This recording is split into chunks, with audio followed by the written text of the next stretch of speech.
여러분께서는 지금 김현정의 뉴스쇼를 듣고 계십니다. 저는 퇴근길 진영을 넘어 공감으로 한판 승부 진중관, 김성회, 박재홍입니다. 한판 승부.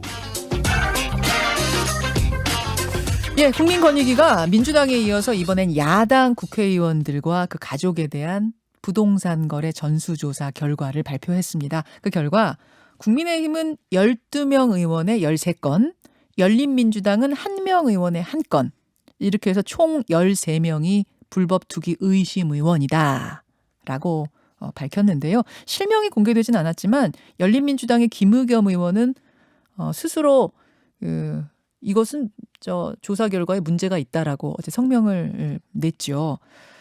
자, 어제 발표된 전수조사 내용을 좀 꼼꼼하게 들여다보려고요. 저희가 국민권익위 위원장을 초대했습니다. 전현희 위원장, 어서 오십시오. 안녕하세요. 한다, 못한다, 권익위에서 한다, 아니다, 참 논란도 많았는데 결국은 모든 당이 권익위의 전수조사에 참여를 한 거네요. 받은 거네요. 네, 그렇습니다. 여야 의원들의 지난 7년간의 부동산 거래 내역을 쭉 돌아본 소감부터 한 말씀.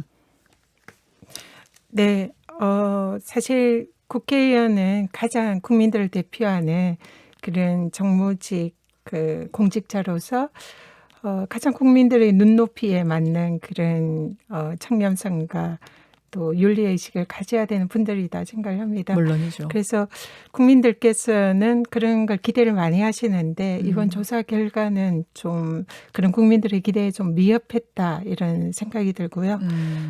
그렇지만 또 일각에서는 생각보다는 좀 덜 나왔다 이런 말씀도 하시는데 생각보다 덜 나왔다. 네, 근데 그만큼 국민들께서 국회의원들에게 기대하고 또 평가하는 그런 윤리의식이 높다 그렇죠. 이런 생각을 합니다. 그렇죠.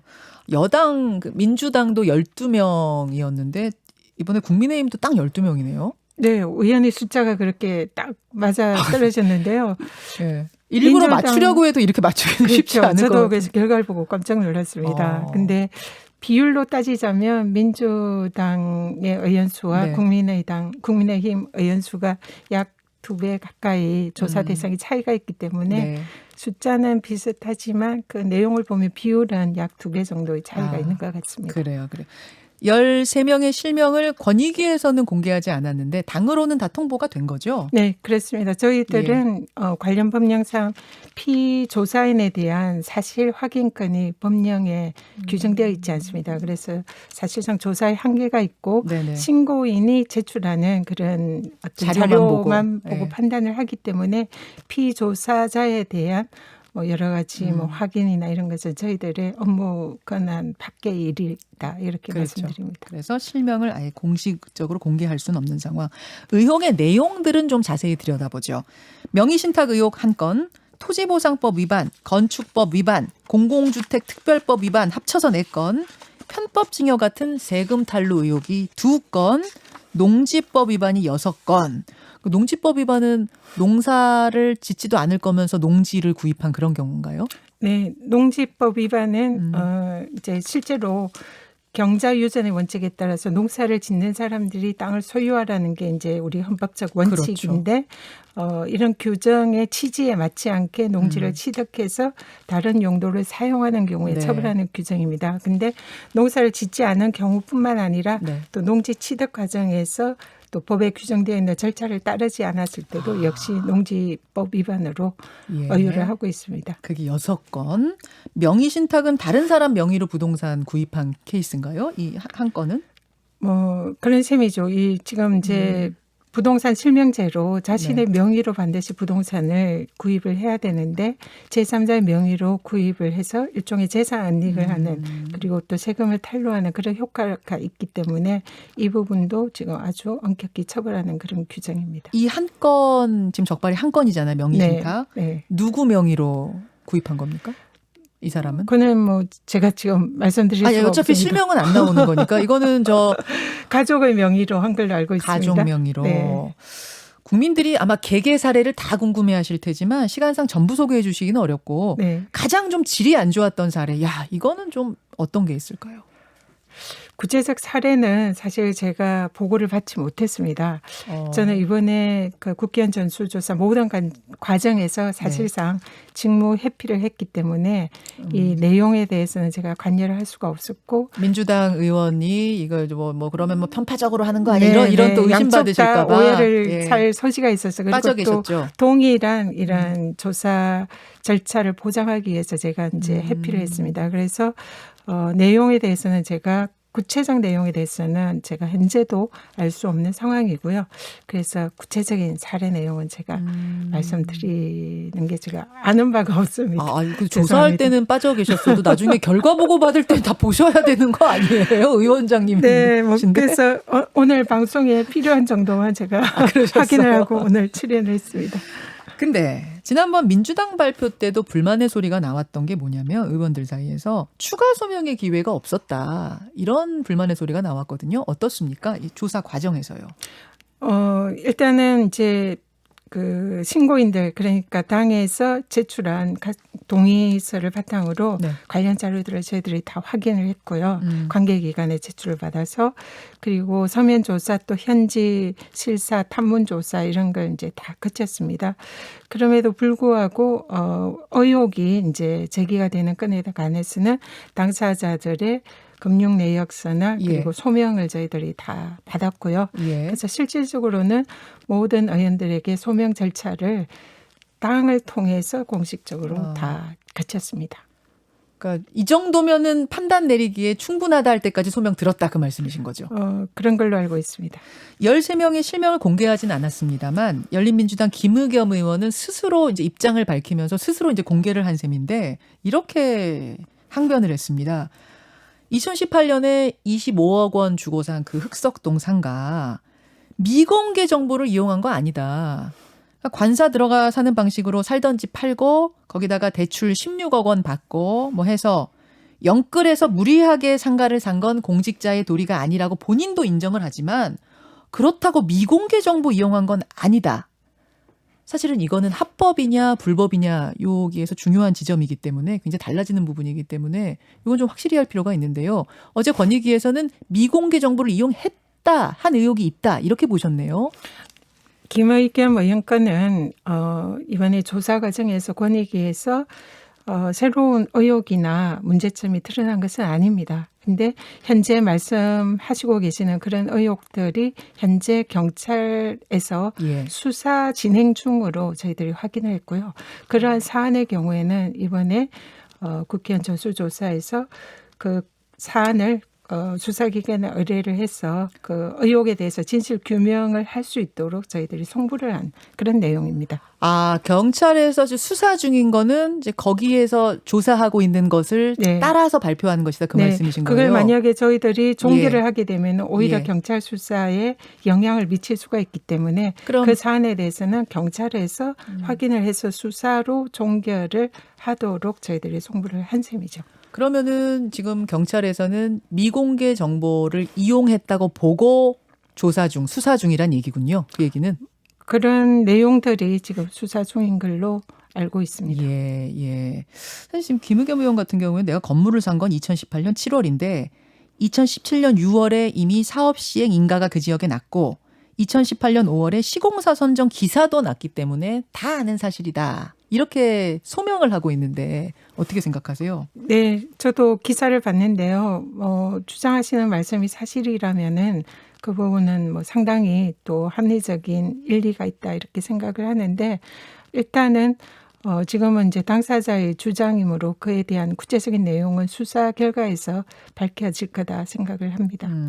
이 부분은 그럼 권익위에서는 터치하지 않았다는 얘기군요. 네, 그렇습니다. 또 의원들의 얘기는 이렇더군요. 권익위가 너무 조그마한 사안까지 무리하게 특수본으로 넘기고 있는 거 아니냐. 예를 들어서 지난번에 권익위가 문제 삼은 민주당 우상호 의원은 무혐의 나오지 않았느냐 이제 이런 얘기 하던데 어떻습니까? 일단은 그런 지적들이 있는데요. 권익위는 그 기준이 국민의 눈높이다 이렇게 보시면 됩니다.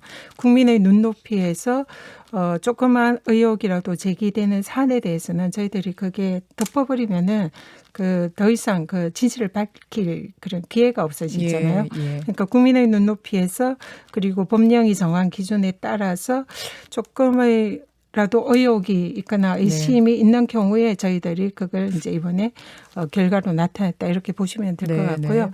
또 사실 그 과정에서 부실하다는 이런 말씀들이 제기되는데 저희들이 조사관은 굉장히 능숙하고 숙련된 그런 조사관들로 구성이 되어 있습니다. 실제로 현직 부장 검사도 저희 조사팀에 포함이 되어 있고요.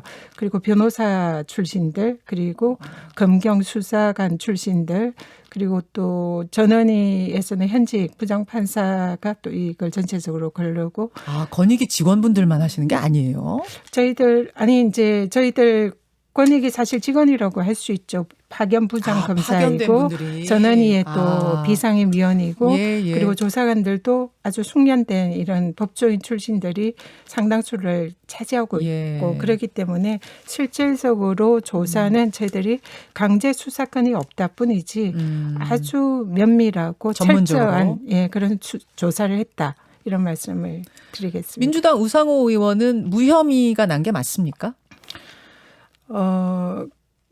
경찰에서 이제 저희들이 그 수사 의뢰한 것이 이제 결과를 저희들이 경찰에서 보내고 있는데요. 제가 보고받기는 공소시효 만료로 불입건됐다라고 확인을 했다라고 보고를 받았습니다. 그러면은 무혐의라기보다는 공소시효가 만료돼서 입건 자체가 안 됐다? 불입건의 내용에는 이제 여러 가지 사유로 불입건을 할 수가 있는데요. 그중에 뭐 무혐의성도 포함이 될 수 있다고는 생각을 합니다. 그래서 여러 가지 사안을 감안해서 경찰이 이번에 불입건을 한 걸로. 공소시효 만료는 맞습니까? 그런 걸로 제가 보고를 받았습니다. 그렇군요. 알겠습니다. 전현희 국민권익위원장 만나고 있습니다. 곧 추석인데요. 조금 다른 주제도 질문을 드리죠. 청탁금지법.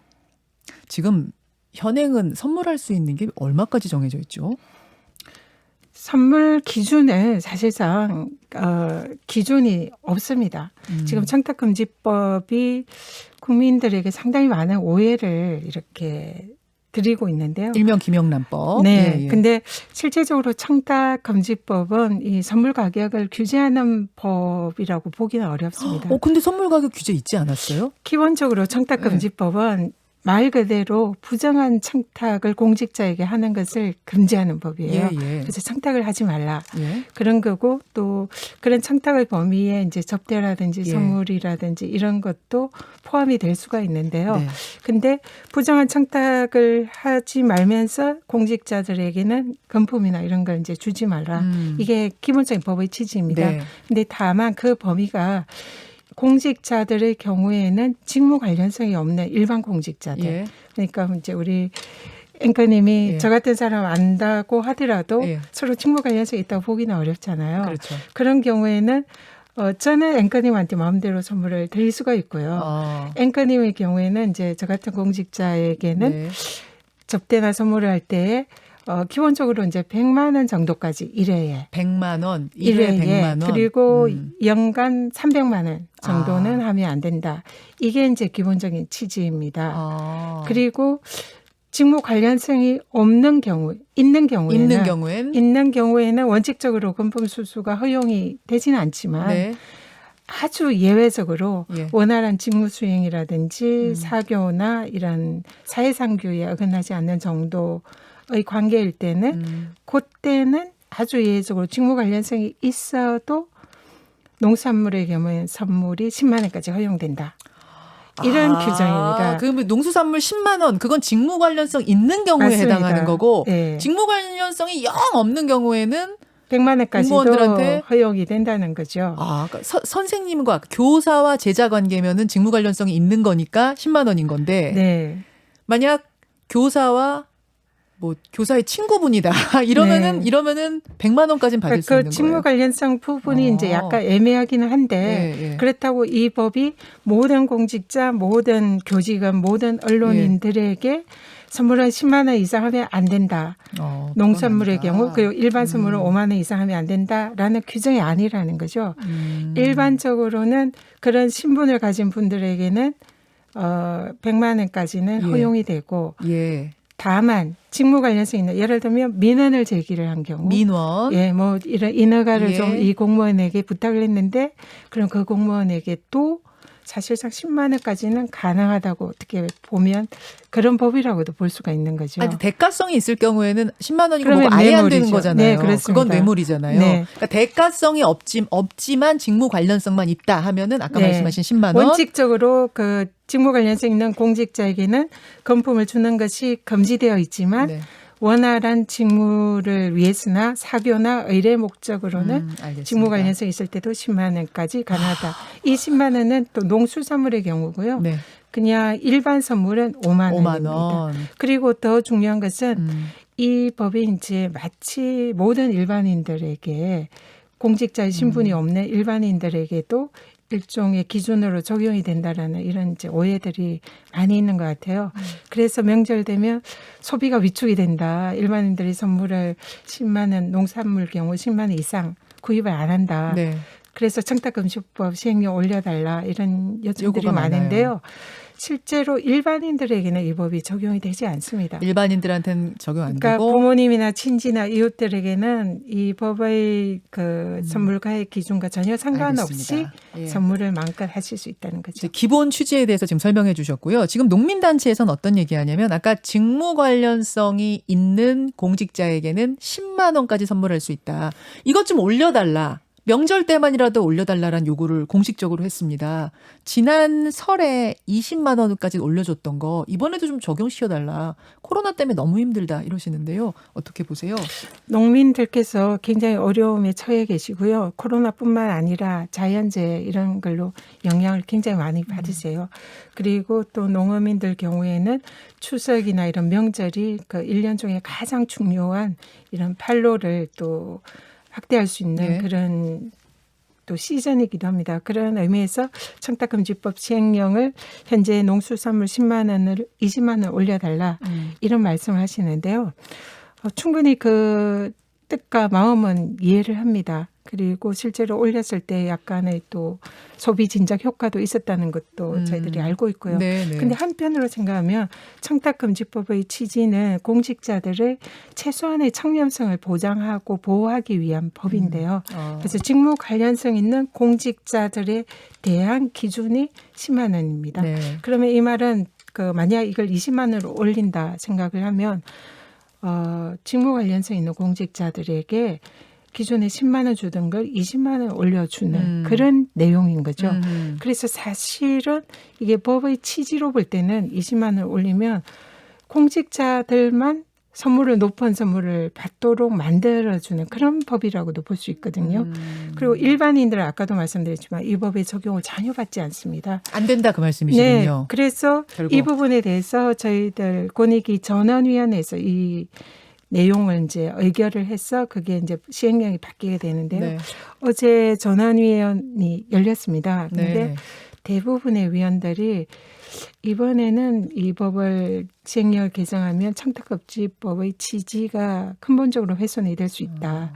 그래서 농어민들의 딱한 사정은 이해되지만 이 부분은 다른 방식으로 소비를 진작하는 효과를 내는 것이 맞다. 이런 지적들을 있습니까? 많이 하셨습니다. 그렇군요. 알겠습니다. 지금 이제 끝날 시간이 다 됐는데 질문 들어온 거 한 가지만 좀 대신 드릴게요. 열심히 전수조사를 해서 12명, 뭐 13명 지금 내놨는데 사실상의 실질적인 조치가 안 이루어지고 있다. 민주당도 탈당 권유했지만 탈당한 의원 없고 어떻게 생각하십니까? 라는 질문. 저희들이 조사를 해서 수사기관에 의뢰를 한 상태이기 때문에 최종적인 결론은 수사에 의해서 밝혀질 거다 생각을 합니다. 그 과정에서는 사실상 어떻게 보면 정치적인 이슈인데요. 네. 이 수사 결과를 보지 않고 중간에서 이제 어떤 조치를 하는 것은 그냥 정치권의 판단과 또 정치적으로 해결해야 할 문제다 생각하고요. 정치를 하셨던 정치인이시니까 네. 어떻게 생각하세요? 정치인으로서? 일단은 저희들이 부동산 전수조사는 국민들의 부동산 공직자들의 투기에 예. 대한 분노 때문에 사실 촉발된 측면이 많습니다. 그래서 정치인들로서는 가장 국민들의 이런 분노에 반응을 해야 되고 거기에 대해서 또 대응을 해야 되는 그런 측면이 있습니다. 그래서 그런 부분 때문에 국민들께서 이 결과가 나오지 않더라도 그런 의혹이 제기된 것만으로도 그의 국민들의 눈높이에 상응하는 그런 조치가 있기를 희망을 하시는 거고요. 그 부분은 충분히 또 저희들이 경청하고 또 그렇게 이해하고 할 국민들의 마음을. 필요는 있다 생각합니다. 알겠습니다. 여기까지 말씀 듣도록 하죠. 전현희 위원장님 고생 많으셨습니다. 고맙습니다. 감사합니다. 국민권익위원장이었습니다.